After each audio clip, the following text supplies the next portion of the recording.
ከዛ እስር ቤት ወጥታ የአባቷን ገዳይና የልጇን ገዳይ ለመበቀል ልትወጣ ነው። ኤፍራታ እንዴት እንደዛ ካሰቃየኝና ከደፈረኝ በኋላ መልሶ አፈቅርሻለሁ እንዴት አለኝ የሚለው ጥያቄ ራሷን አጭሮባታል። ጽዮን አዲስ ነገር እያስታወሰች ስትመጣ መጀመሪያ የያዘችውን ነገር እየረሳች ነው። ይሄ ደግሞ አዲስ ችግሯ መጥቶባታል። ሐረግ ድራማ በክፍል 60 የሚፈጠሩ አንዳንድ ነገሮችን ከዚህ በኋላ አብረን የምናየው ይሆናል። አብራችሁን ቆዩ። ናታን አሁን ችግር ውስጥ ገብቷል። ብዙዎቻችሁ እንደሚመስላችሁ በመርፌ የተገደለ ነበረ። ነገር ግን በመርፌው የወሰደው የእንቅልፍ መድኃኒትና ለጊዜው ከዛ ሰፈር አስወጥተውት የሚያጉቱት ወይንም የሚያስሩት ቦታ ነበር የሚፈልጉት። ይህንንም ያፌት ያደረገው እንደሚታወቀው ያፌት በሰርግ መልኩ ኤፍራታን ሊያገባት ነው። ይህንን ሲላት ታዲያ መንገድ ላይ ኤፍራታ ያፌትን አግኝታው ነበረ። ታዲያ ያፌት ያላት አሁን ላይ እንደሚወዳትና የምር እንደሚያፈቅራት ይህን ሁሉ ከነገራት በኋላ በቅርቡም የራሱ እንደሚያረጋትና በሰርግ እንደሚያገባት ነግሯት ነበረ።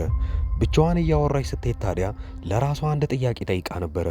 እንዴት ከዚህ በፊት ደፍሮኝ እንደዛ አሰቃይቶኝ እንደሚፈልገው ካረገኝ በኋላ የራሴ ያረግሻለሁ እናም በቅርቡም በጣም ወድጄሻለሁ የሚለው ጥያቄ እንዴት ከሱ መጣ የሚለው ጥርጣሬ ውስጥ ገብታለች። ይሄ ታዲያ አንድ መልስ ይመልስላታል። እውነት ትክክለኛ እንዳልተደፈረች ከዛም በኋላ ይሆናል ያፌት እንደዚህ አይነት አመለካከት እንደማይኖራት የሚያውቀው። ሐረግ ድራማ ክፍል 60 እየተጫነ ነው። በቅርቡ የምንለቀው ይሆናል። በክፍል 60 የሚፈጠሩ አንዳንድ ትዕይንቶችን ከዚህ በኋላ ቀንጨብ አድርጌ አብሬ የማሳያችሁ ይሆናል። እናንተም የራሳችሁን አስተያየት ኮሜንት ላይ የጻፋችሁልኝ ሐረግ ድራማ ክፍል 60 ወዲያው እንደተለቀቀ ኮሚኒቲ ፖስት ላይ ለቅላችኋለሁኝ ሙሉ ክፍሉን። ያፌት እንዴት ኤፍራታን ሊያገባት ይችላል ወይንም ኤፍራታ እንዴት እሺ ትለዋለች የሚለው ጥያቄ የብዙዎቻችሁ ጥያቄ ነበረ። ታዲያ ናታን ስራን ፍለጋ ወደ ውጪ በወጣበት ጊዜ ላይ በያፌት ግብረ አበር በሆነው አንዱ በማደንዘዣ ተወግቶ እየተወገወተተ ሲወሰድ ነበር። ታዲያ ይሄኔ ላይ ነው ታዲያ የሁላችንም መልስ የሚያገኘው። ያፌት ናታንን በማገት ኤፍራታ በግድ እንድታገበው ሊያደርግ ነው። ናታን ቀደም ብሎ ያቀደው እቅድ አሁን ላይ የቤዛን ሙሉ ነገር ንብረቷን ሁሉ መልስላታለሁኝ፣ እሷ ብቻ ጋብቻውን ታንሳልኝ ወይንም ትሰርዝልኝ ነበር ያለው። ፍቺ ስለፈለገ ብቻ አሁን ላይ ናታን የሆነ ስራ መስራት አለበት። ምክንያቱም እጁ ላይ የሚቀር ምንም አይነት ሀብት የለም። ያንን ለማሳካት ሲል ነበረ ወደ ውጭ ወጥቶ ስራ ለማግኘት ወደዛ ወደዚህ ሲል አሁን ላይ ወጥመድ ውስጥ የገባው። ሌላኛው ጉዳይ አስፈሪ የነበረው የጽዮን ጉዳይ ነው። ጽዮን እያስታወሰች ነገሮችን ወዲያውኑ የመርሳት ችግር አለባት። ይሄ ነገር ምን ያህል ጊዜ እንደሚቆይ አይታወቅም። ይሄ ማለት ማስታወስ የምትችላቸው አይምሮዎቿ ውስን ናቸው ማለት ነው። ነገሮችን ባስታወሰች ቁጥር አንደኛውን እየረሳች አንደኛውን ነው የምታስታውሰው። ይሄ ደግሞ በጣም ከባድ አደጋና ሁላቸውንም ያስደነገጠ ነገር ነበረ። ጽዮንም በጊዜ ሕክምናውን ካላገኘች በዚህ ሁኔታ ከቀጠለች በጣም ትልቅ ነገር ሊፈጠር ይችላል። ሁሉንም ያስደነገጠው ነገር የመጀመሪያው ደስታ እያስታወሰች መጣች የሚለው ነበረ። ነገር ግን ብዙም ያላወቁት አሁን ላይ የመጀመሪያውን ስታስታውስ ሌላኛውን እየረሳች ነው ያለችው። የቤዛ ጉዳይ ቤዛ ከእስር ቤት ሆና ራሷን ለማስመለጥ ያላትን ሀብት እንዳለ ልትሰጥ ነው። ያ ማለት ቤቱን ማሸጥ ካለባት ሽጣ ከዛ ቤት ልትወጣ ነው። ከዛ በኋላ የእናንተ ነገር በቃኝ፣ የናታንም ጉዳይ የኤፍራታንም ብቻ ካጠገቤ ዞር በሉ እንጂ እኔ ብቻዬን መኖር ነው የምፈልገው ብላ ሁሉንም ካሰናበተች በኋላ የራሷን እቅድ ብላ ልትጀምር ነው። ይህንንም ጉዳይ ደግሞ አሁን ላይ ሰላይዋ ወይንም ፖሊስ ሆና በድብቅ በሌላ ጉዳይ ስትሰራ የነበረችዋ ጓደኛዋ ይህንን ነገር ሰምታለች። ምን አይነት ውሳኔ ሊሆን ይችላል? አሁን ላይ ፖሊሷ ምንም ነገር ማድረግ እንደማትችልና አቅምም እንደሌላት አይተናል። ያፌት ቤዛ ሊጠይቃት እስር ቤት ድረስ መጥቶ ነበረ። ያኔ ታዲያ ምን ነበር ያረጋት?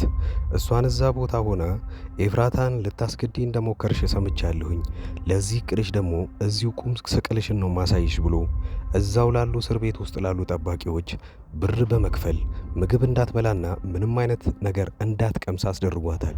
ቤዛ በዚህ ሁኔታ ላይ አሳዛኝ ሆናለች። ኖርማል እያወራች እንኳን እንቦ እየቀደማት እዛው ስታለቅስ ነበረ ስታወራት የነበረው። ይህንን ካየች በኋላ ምን ያህል ልቧ እንደተሰበረ አይተናል። የመጀመሪያ እቅዷም የሆነው ከዛ ከእስር ቤት ከወጣች በኋላ መጀመሪያ አሁን ላይ የአባቷን ገዳይና የልጇን ገዳይ ማግኘት ነው። ያ ማን እንደሆነ ከደረሰችበት ግን ምን አይነት ውሳኔ እንደምትወስን ማንም ያውቁ አይሆንም። ሌላው ያፌት መንገድ ላይ ኤፍራታን አግኝቷት ነበረ። እዛ እንዳገኛት የምር እንደሚወዳት አሁን ላይ እየተጠራጠርን ነው።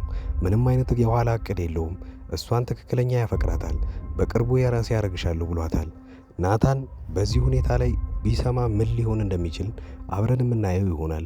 እስካሁን ድረስ ግን ኤፍራታ ወይንም ኤፉ ምንም እንዳልተፈጠረ አድርጋ እሱን በሰላም አውርታው ነበረ ከዛ የሄደችው። ናታንን እንዳገተው ካወቀች ግን ምን አይነት ውሳኔ ልትወስን እንደሚችል ሁላችንም የምንገምተው አይደለም። ሌላው ደግሞ ቢኒያም የጽዮን ነገር በጣም አሳስቦታል። ነገሮችን እያስታወሰች እየመጣች እያለ የኔንም ትክክለኛ ነገር ማስታወስ ካልቻለች ጉድ የፈላ ብሎ ነው የሚያስበው። ምክንያቱም የውሸት የፍቅረኛ ሆኖ እንደቀረባትና ይህም ነገር ደግሞ ይጎዳታል ብሎ ስላሰበ አሁን ላይ ጭንቀት በጭንቀት ሆኗል። ሌላው የእውነት አፍቅሯታል፣ እሱ በጣም ይወዳታል። ያንም ነው ምን ያህል እንዳስጨነቀው የምናየው። ለእናንተ ለተመልካቾቻችን አንድ ጥያቄ አለኝ። ጽዮን የሆነ ነገር አስታውሼ ነበረ፣ ነገር ግን መልሼ ረሳሁትኝ። ምን እንደሆነ ባላቅም በጣም ኤፍራታን የሚያስጨንቃትና የሚያስደነግጣት ጉዳይ ነበረ። እንዴት ማወቅ አልቻልኩም ብላ ራሷን ስታስጨንቅና ለማስታወስ ስትሞክር በጭንቀት ብዙ ነገር ስታደርግ አይተናል። ምን ሊሆን ይችላል? ምናልባት ኤፍራታ ስትደነግጥና ይህንን ያህል የሚያስጨንቃት ኤፍራታን ጽዮን አስታውሳ የረሳችው ነገር ምንድን ነው? የራሳችሁን ሀሳብ ኮሜንት ላይ አስቀምጡልኝ። ያፌት ለኤፍራታ መንገድ ላይ ሲገናኙ እንዳልተደፈረች እያስመሰለ ነበረ። ያንን በግልጽ ባይነግራትም ከሱ ተለይታ ከሄደች በኋላ ቆይ እንደዛ እንደፈለገ ሲያስደርገኝ የነበረው ራሱም የደፈረኝም ያለ አሁን ደግሞ ፈልግሻለሁ ማለት ምን ማለት ነው ብላ ነበረ። ይህም ግን ጥርጣሬ ውስጥ ከቷታል። ምናልባት አልተደፈርኩም ይሆን ወይ የሚለው ነገር አሁን ራሷን እያየች ያለችው ያኔ እንደተደፈረች አርጋና እሱን የመጨረሻ አውሬ አድርጋ ነው የምታስበው። እንዳልተደፈረች ካወቀችና ያኔ ያንን ነገር አውቆ እንዳደረገው ካወቀች አመለካከቷ ምን ሊቀየር ይችላል? ታዲያ ሐረግ ድራማ በክፍል 59 መጨረሻው ላይ ያለቀው ናታንን እየጎተተ ኮብልስቶን ላይ ሲወስደው ነበረ። ይሄኔ ታዲያ ምናልባት ከመኪናው ትንሽ ርቀው እንኳን ከሆነ ሰው አይቶት እንኳን ሊያድነው ወይንም ሊያስጥለው ይችላል። በዚህ ሁኔታ ላይ ካልከሸፈ እንጂ ሌላ ማንም ሊያድነው አይችልም። ምናልባት ተሳክቶለት አስሮት ወደ ቦታው ይዞት ከሄደው በኋላ እሱን በማገት ኤፍራታን በማስፈራራት ጋብቻው ምንም የማይሳካበት ምክንያት የለም። ካገባችሁ በኋላስ ሐረግ ድራማ በምን መልኩ ሊቀጥል ይችላል? ምናልባት ተመልካቾችን ሊያስቀይም ይችላል። ይህን አብረን የምናየው ይሆናል። ሐረግ ድራማ ክፍል 60 ሙሉ ክፍሉን ወዲያውኑ የምንለቀው ይሆናል በሰዓቱ። እናንተ ይህንን ቻናል ሰብስክራይብ በማድረግ ኮሚኒቲ ፖስት ላይ ወዲያው ስንለቅላችሁ ከፎቶ በላይ ያለውን ሊንክ ነክታችሁ ሙሉ ክፍሉን ማግኘት ትችላላችሁ። እስከዛው ጊዜ ግን አብረን እንቆያለን። መልካም ጊዜ። ውድ የአዳዲስ ቲቪ ተከታታዮች እንኳን ደህና መጣችሁ። ወደዚህ ቻናል ከመጣችሁ እናንተ ተከታታይ ድራማ ይመቻችኋል ማለት ነው። ከተከታታይ ድራማ ውስጥ ኢትዮጵያ ውስጥ ሆኖ አሁን ላይ በጣም አሪፍ እይታ ያላቸውና አሪፍ ተቀባይነት ያላቸው ድራማዎች አራቱን ልንገራችሁ። የመጀመሪያው ጽናት ነው። ሁለተኛው ሐረግ፣ ዮአዳን እና ክህደት ናቸው። የእነዚህን ተከታታይ ድራማዎች ካልጀመራችኋቸው እኔ አጠር ያለች ማብራሪያ ስለ እነሱ ሰጥቻችሁ ደስ ያላችሁን ድራማ እናንተ ትጀምሩታላችሁ። የመጀመሪያው ጽናት ድራማ ብዙዎቻችሁ የምትወዱት ይሆናል። ምክንያቱም ምናልባት ከአረብ ሀገር ሆናችሁ የምታዩ ሰዎች ካላችሁ ይሄ ድራማ ለእናንተ ነው። ጽናት ከሀገር ቤት ወደ ከተማ ትመጣና ወደ ውጪ እስክትሄድ ድረስ አንድ ቤት ውስጥ ተቀጥራ እየሰራች ነው። ታዲያ የቀጠሮ ቀኗን ወይንም የበረራ ቀኗን እየጠበቀችና ብዙ ክፍያ ካደረገች በኋላ ያን ስትጠባበቅ እዛ ሰራተኝነት የተቀጠረችበት ቤት ውስጥ እየሰራች እያለ አንድ ትልቅ ነገር ይፈጠራል። ከአሰሪው ልጅ ጋር ግንኙነት ትጀምርና ብዙም ሳይቆይ ነገሮቹ ይበላሻሉ። በዚሁ ላይ የሚያጠነጥን ፊልም ነው። ሁለተኛው ሐረግ። ሐረግ ድራማ ላይ ሁለት በትንንሽነታቸው የሚታወቁ በአባት አንድ የሆኑ ወንድማማቾች ነገር ግን ካደጉ በኋላ በጣም ትልቅ ጠላት ሆነው እዛ ላይ የምናየውን ነገር አብረን እናያለን። ፍቅረኛ ይነጣጠቃሉ፣ ንብረት ይነጣጠቃሉ፣ ነገር ግን ወንድማማቾች እንደሆኑ አያውቁም። ሐረግ ድራማ እዚህ ነገር ላይ ነው የሚያጠነጥነው። ዮአዳን አንዲት ምስኪን ሴት በባህል ሀብቶችና በትልልቅ ሰዎች የእሷ የሆነን ነገር ለመንጠቅ ሲሞክሩና እሷ ግን ብልጠትነቷን ከነሱ በላይ የምታሳየቸው ፊልምና ብዙ ታሪኮች ያሉበት አሪፍ ድራማ ነው። ሌላኛው ክህደት ነው። ክህደት የሚለው ፊልም አሁን ላይ በጣም አሪፍ እየታየ ያለ ነው። ክህደት አንድ ጓደኛውን በጣም የሚወዱት ሁለት ጓደኞች አሏቸው። ታዲያ በዚህ ጊዜ ጓደኛው የልቤ ጓደኛ ናቸው ብሎ ለእነሱም ማያረገው ነገር የለም። ብዙ ነገር አድርጎላቸዋል። ነገር ግን ትንሽ እንደቆየ ይታመምና በጣም እርዳታ ሲፈልግ ከጓደኞቹ የሚጠብቀውን እርዳታ ሳያገኝ ይቀርና ይልቁኑ በዛኑ ልክ ይጠቀሙበታል። ይሄኔ ታዲያ እሱ ካወቀ በኋላ ምንን ማድረግ እንዳለበትና እንዴት ከነዚህ ጓደኞች ሊበቀል እንደሚችል የሚያሳይ አሪፍ ፊልም ነው።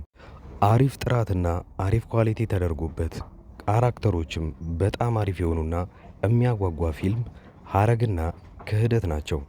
ሁለቱ ፊልሞች ምንም አይነት ንዝናዜ ምናምን ሳይበዛባቸው ወሬም ሳይኖራቸው ቀጥታ ምንም አይናችሁን ሳትነቅሉ የምታዩት ፊልም ነው። ሌላኛው ጽናት የሚለው ፊልም ታሪኩ አሪፍ ሆኖ ነገር ግን ብዙ ወሬዎች ስለሚበዙበት ምናልባት ፊልሙ ሊሰለቻችሁ ይችላል። ነገር ግን ፊልሙ እንደዛ የሚሰለቻችሁ ከሆነ እኔ በየጊዜው የእያንዳንዱን ክፍሎች እንደዚሁ አይነት በትረካ መልክና እናንተን ለጥያቄ ያተሳተፈ ለመልስም አስተያየት እንደሰጡበት አድርጌ አንዳንድ ቪዲዮ ለእያንዳንዱ ክፍል እሰራለሁ። የዋዳን ድራማ ብዙ ሰዎቹ ስትጀምሩት በጣም አሪፍ ድራማ ነበረ። እስከ ክፍል 40 እና እስከ ክፍል 45 ያለውን ድረስ ብዙዎቻችሁ በጣም አሪፍ አድርጋችሁ ስታዩት ነበረ።